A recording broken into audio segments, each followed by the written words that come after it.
Bismillahirrahmanirrahim. Assalamualaikum warahmatullahi ta'ala wabarakatuh.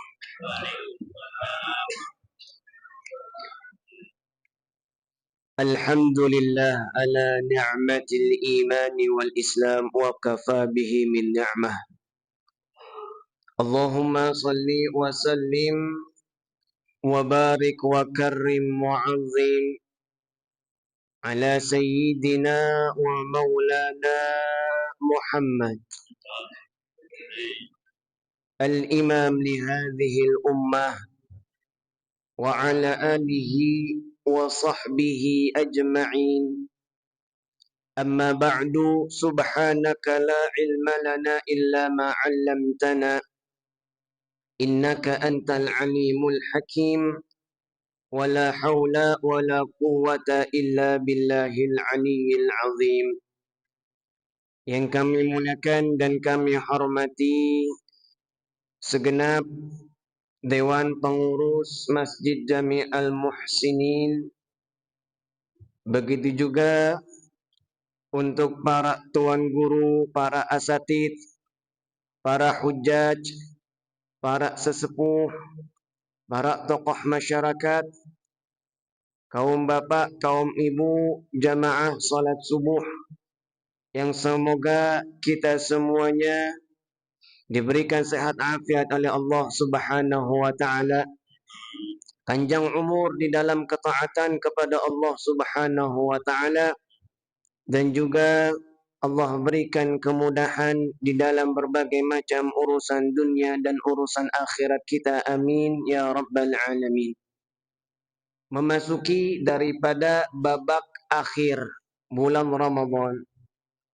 Tepatnya kita berada di hari 18 di bulan Ramadan, yang dimana kita sudah mengenal, sudah melalui daripada hari-hari Ramadan di tahun ini yang Allah berikan kepada kita.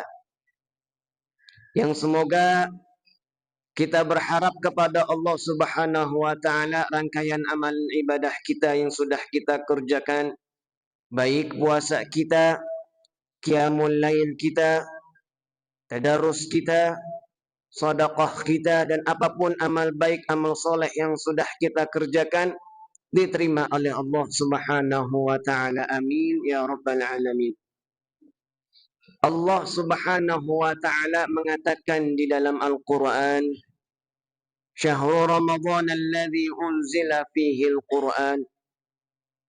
Allah menjadikan bulan Ramadan ini sebagai bulan yang dikhususkan, dimuliakan oleh Allah untuk umat Nabi Muhammad, yang dimana di dalam bulan tersebut Allah turunkan kitab suci Al-Quran, yang dimana Allah menurunkannya dari sisi Allah Subhanahu wa ta'ala menuju langit-langit yang ada di atas muka bumi ini. Yang kemudian daripada langit-langit tersebut, Malaikat Jibril memberikan Al-Quran, menurunkan Al-Quran, menyampaikan ayat suci Al-Quran secara berangsur-angsur kepada Nabi kita Muhammad sallallahu alaihi wa alihi wa sahbihi wasallam. Kitab Al-Quran, Bapak Ibu yang dimuliakan Allah, bukan hanya sekedar kitab untuk kita pelajari dan untuk kita baca. Namun kitab Al-Quran adalah sebagai pedoman, hudal linnas wa bayyinatin minal huda wal furqan, sebagai petunjuk buat seorang makhluk yang bernama manusia di dalam pedoman kehidupannya di alam dunia ini sampai dia kembali kepada Allah Subhanahu wa taala. Yang dimana kita semua mendengar firman Allah, ayat-ayatnya Allah Subhanahu wa taala, perkataan-perkataannya Allah, baik itu peringatan untuk kita semua, begitu juga kabar gembira untuk orang-orang yang beriman kepada Allah Subhanahu wa taala. Luar biasanya kita melihat Allah turunkan kitab suci Al-Quran dengan berbahasa Arab, namun tiada satupun kalimat yang diubah, baik itu yang mempelajarinya, yang membacanya dari bangsa Arab ataupun bukan bangsa Arab. Allah mengutamakan daripada kitab suci Al-Quran dengan kalimat bahasa Arab yang dimana hal tersebut sebagai pengagungan untuk orang-orang yang ada di surganya Allah, bahwasanya nanti mereka akan menggunakan bahasa Arab walaupun mereka di dunia bukan merupakan daripada bangsa Arab. Yang kemudian selanjutnya kita harus memahami Bapak Ibu yang dimuliakan Allah. Hidup yang kita jalankan di alam dunia ini bukan semata-mata kita hanya bekerja. Bukan semata-mata kita mencari nafkah. Bukan semata-mata kita mencari apapun kebutuhan untuk perut kita. Untuk memenuhi daripada perut kita.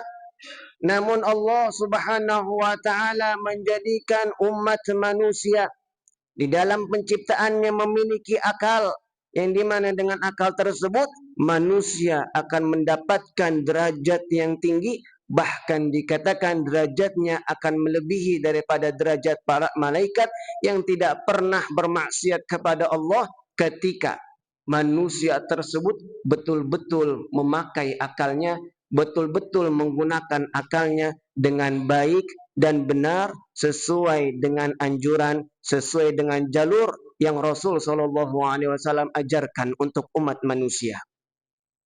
Maka pantas kata Allah Subhanahu Wa Taala, "Qul in kuntum tuhibbunallah fattabi'uni." Kata Allah Subhanahu Wa Taala dalam Al-Quran begitu. Kalau misalnya kamu betul-betul mencintai Allah Subhanahu Wa Taala, maka ikuti Nabi Muhammad. Yang dimana Nabi Muhammad bukan hanya mengajarkan kepada kita tentang perihal sunnah, tentang perihal bagaimana caranya kita ibadah kepada Allah Subhanahu wa ta'ala, namun lebih-lebih istimewa Nabi Muhammad punya ikatan yang besar dengan Al-Quran, kitabnya Allah Subhanahu wa ta'ala. Sehingga ketika ditanyakan kepada Sayyidatuna Aisyah radhiyallahu ta'ala anha, "Wahai Aisyah, bagaimana akhlaknya Rasulullah?" Kata Sayyidatuna Aisyah radhiyallahu taala anha, "Kana khuluquhul Quran." Akhlaknya Rasulullah kalau misalnya kita mau mengetahuinya, akhlaknya adalah Al-Quran. Yang dimana sifat-sifatnya Rasulullah Allah Subhanahu wa taala telah ceritakan di dalam Al-Quran. Namun sekarang kita melihat Bapak Ibu yang dimuliakan Allah, kelemahan yang terjadi di dalam kehidupan umat muslim, yang dimana berbagai macam wilayah, berbagai macam level, berbagai macam keadaan, banyak di antara kaum muslimin yang tidak lagi memperdulikan dengan bagaimana keadaan dirinya dengan Al-Quran. Dia mengatakan bahwasanya Al-Quran hanyalah kitab yang sekiranya saya belajar, saya akan hanya bisa membacanya, tidak akan mendapatkan apapun daripada bagian dunia. Sehingga dia merasa bahwasanya bagian dunia yang harus dia capai, yang harus dia dapatkan adalah hal yang paling istimewa, yang lebih berharga daripada dia menghabiskan waktunya dengan Al-Quran. Maka hal ini menjadi hal yang perlu kita sadari bersama. Perlu sama-sama kita semuanya menjaga, terutama keluarga kita, anak istri kita, bagaimana keadaan mereka dengan Al-Quran. Karena terkadang kita melihat anak-anak balita yang mereka usianya begitu sangat muda. Justru mereka lebih pandai, lebih lihai menggunakan smartphone, menggunakan handphone daripada orang yang sudah lanjut usia. Ketika kita melihat hal tersebut, justru tidak ada di dalam hati kita keinginan untuk merubah. Tidak ada di dalam hati kita rasa resah melihat keadaan-keadaan seperti ini, sehingga timbullah menurunnya kualitas akhlak, kualitas budi pekerti, kualitas adab seorang manusia di dalam kehidupannya, baik itu terhadap Tuhannya ataupun kepada makhluk-makhluknya Allah Subhanahu wa ta'ala. Karena ilmu yang Allah turunkan di muka bumi ini sesungguhnya tidak akan berkurang. Namun yang berkurang daripada kehidupan dunia yang dimiliki oleh umat manusia adalah kadar akhlak, kadar adab, kadar sopan santun mereka di dalam menghargai, di dalam menghormati, di dalam memuliakan hamba-hambanya Allah Subhanahu wa Ta'ala. Kita semua menemukan hal tersebut, Bapak Ibu yang dimuliakan Allah. Sehingga setelah menurunnya kadar akhlak tersebut, turunnya kadar adab sopan santun seorang manusia di dalam memuliakan hidupnya, termasuk juga memuliakan makhluk-makhluknya Allah Subhanahu wa Ta'ala, maka hilanglah sosok yang perlu kita contoh, yaitu daripada contohnya Nabi Muhammad. Karena sesungguhnya Rasulullah bukan hanya memberikan kepada kita sebuah ilmu, namun Rasulullah mewariskan hal yang paling utama daripada ilmu tersebut, yaitu bagaimana mengamalkan ilmu, bagaimana mengajarkan daripada amar ma'ruf dan nahi mungkar dengan kelembutan, dengan akhlak yang baik daripada Rasul sallallahu alaihi wasallam.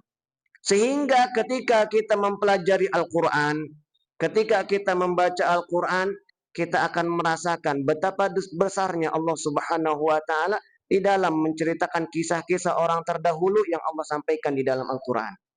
Allah ciptakan Qarun dengan berbagai macam kekayaannya yang dia miliki. Namun justru Allah Subhanahu wa Ta'ala tenggelamkan daripada kekayaan tersebut.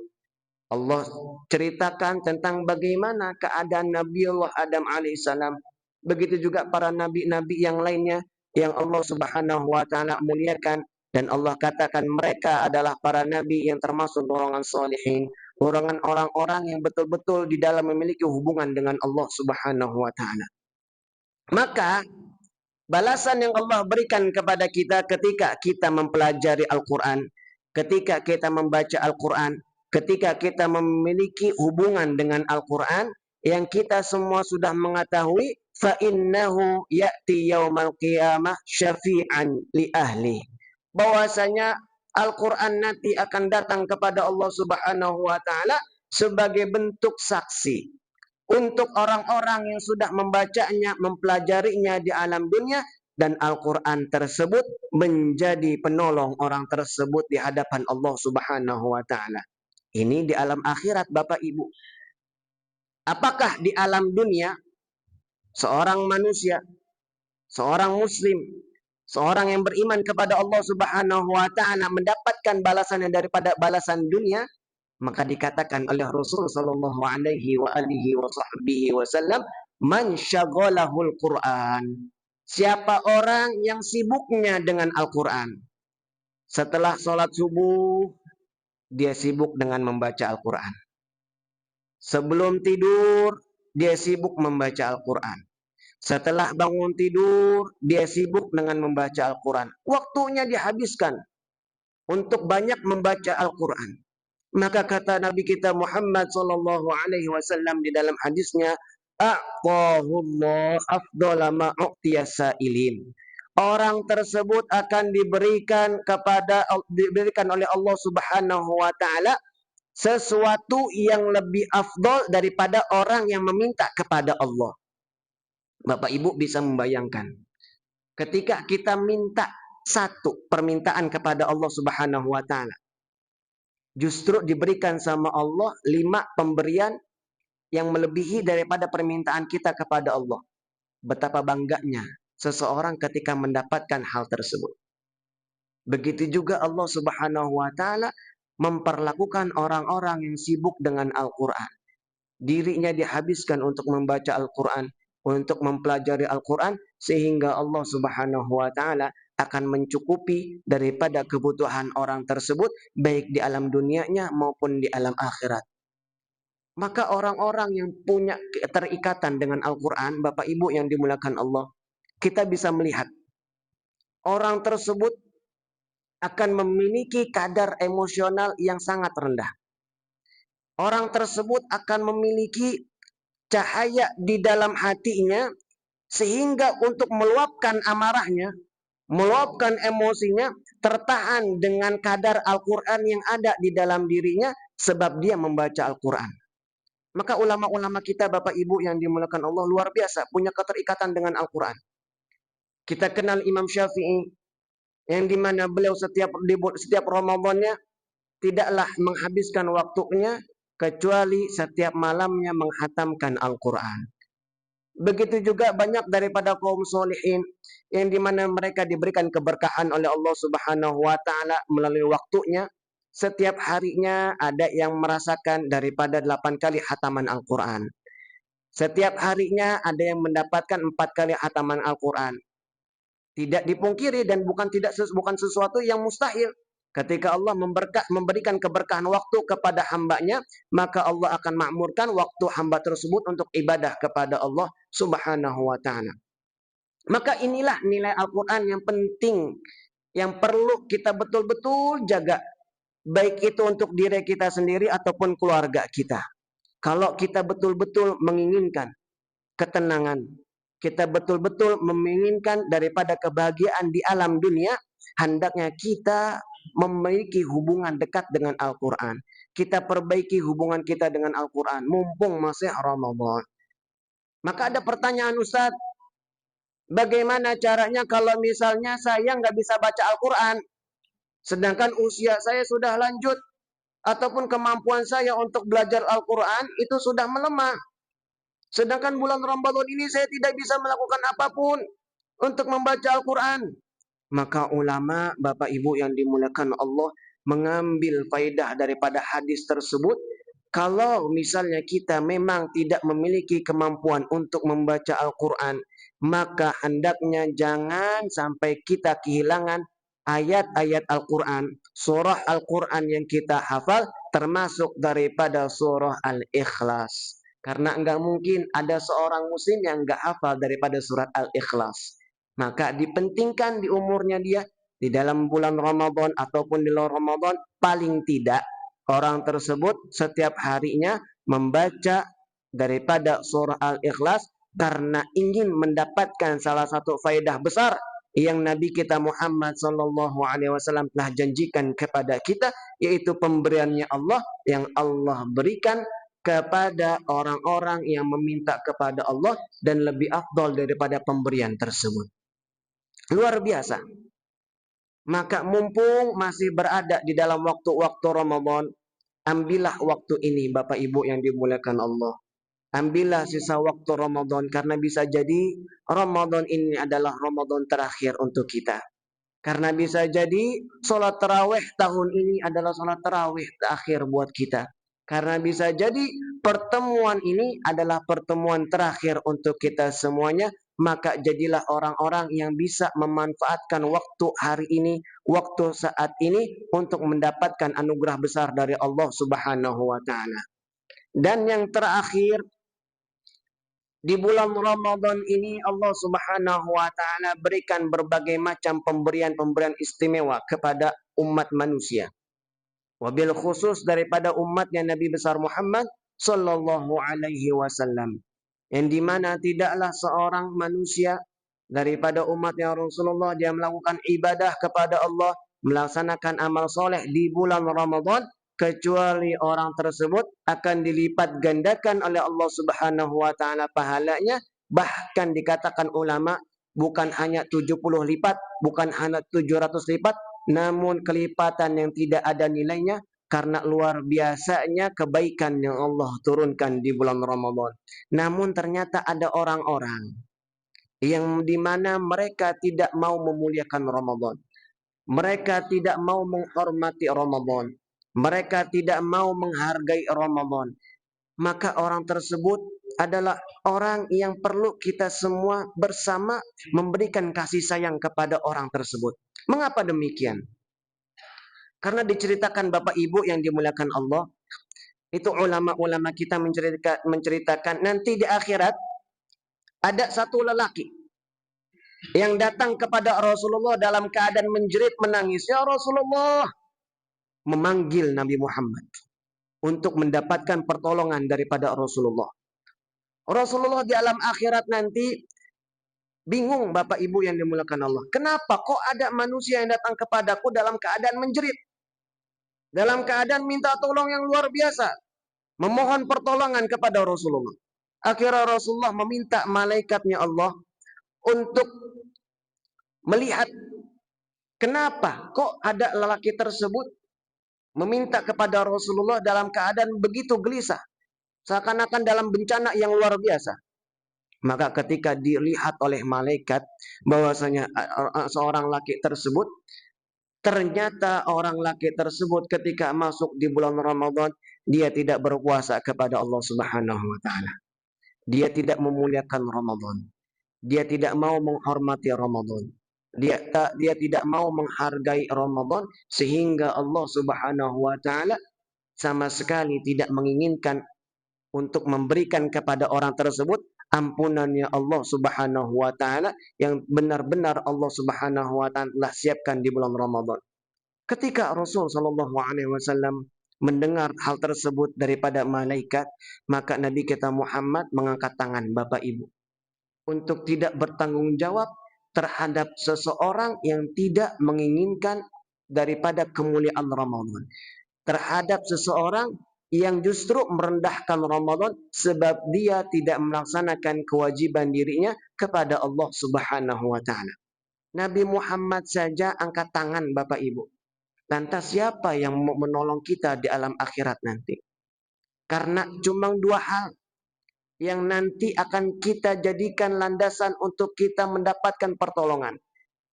Agar kita semua bisa selamat daripada azabnya Allah Subhanahu wa taala. Yang pertama adalah rahmatnya Allah, yang kedua adalah syafaatnya Rasulullah.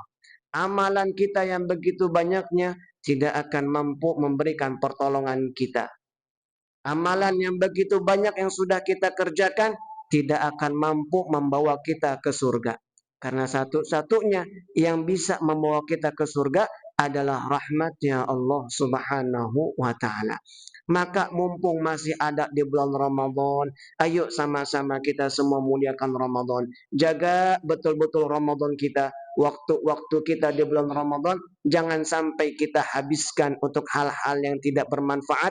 Terlebih lagi na'udzubillah tsumma na'udzubillah di dalam kemaksiatan kepada Allah Subhanahu wa taala sebagaimana yang disabdakan oleh Nabi kita Muhammad, wailun liman adraka Ramadan wa lam yughfarlah. Celaka bagi orang yang menemui Ramadan, mendapati daripada waktu Ramadan, namun orang tersebut tidak mendapatkan ampunannya Allah Subhanahu wa taala. Maka dikatakan oleh Rasulullah, fa'ab'adahu Allah, maka orang tersebut akan dijauhkan oleh Allah Subhanahu wa taala dari berbagai macam kasih sayangnya Allah, daripada karunia-karunia Allah Subhanahu wa taala.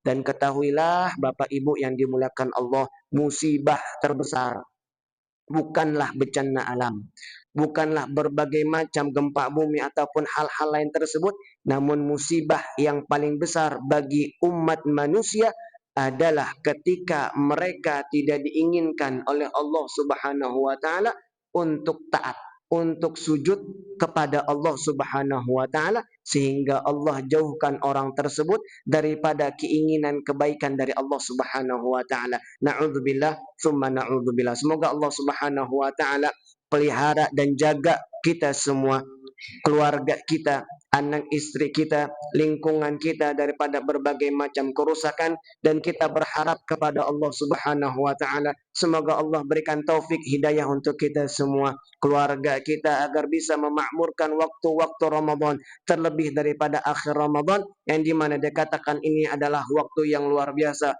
waktu yang istimewa untuk seorang manusia bermunajat kepada Allah, merintih menangis kepada Allah Subhanahu wa taala. Kalau dahulu Rasul sallallahu alaihi wasallam menangis agar kita semua selamat dari api nerakanya Allah Subhanahu wa taala, maka hendaknya kita sebagai umat Rasulullah menangis agar kita semua tidak diduduki di dalam surga kecuali dengan Rasulullah sallallahu alaihi wasallam. Dan di akhir Ramadan ini kita berharap kepada Allah dengan keberkahan Ramadan, dengan keberkahan Al-Quran, Allah Subhanahu wa taala angkat berbagai macam musibah malapetaka dimanapun dan kapanpun berada, dan juga Allah jaga betul-betul negara kita Indonesia daripada berbagai macam kerusakan, daripada berbagai macam fitnah akhir zaman, dan juga Allah jaga keturunan kita, keluarga kita daripada berbagai macam kerusakan. Allah jadikan hati keluarga kita hati yang punya ta'alluq, punya hubungan dengan Al-Quran, dan Allah perbaiki keadaan kita semua. Allah mudahkan urusan-urusan kita semua, hajat-hajat kita semuanya dikabulkan oleh Allah Subhanahu wa taala. Amin ya rabbal alamin. Ala